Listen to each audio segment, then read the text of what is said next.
बिस्मिल्लाहिर्रहमानिर्रहीम। नाज़रीन अस्सलाम वालेकुम। नाज़रीन, दौरे न्यूज़ी लैंड के खिलाफ पाकिस्तानी कौमी क्रिकेट टीम का जो स्क्वाड का ऐलान है वो फाइनली कर दिया गया है। आकिब जावेद साहब की तरफ से फैसला किया गया है कि मोहम्मद रिजवान को जो है वो बतौर कप्तान की हैसियत से वनडे टीम का कप्तान जो है वो मुकर्रर जो फाइनली वो कर दिया गया है।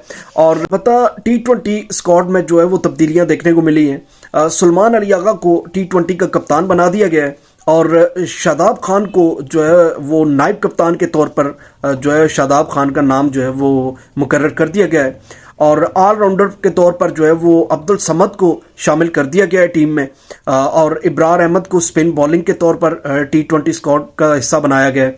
इसके अलावा हारिस रऊफ को जो है वो T20 स्क्वाड तक जो है वो मुंतखब कर दिया गया है।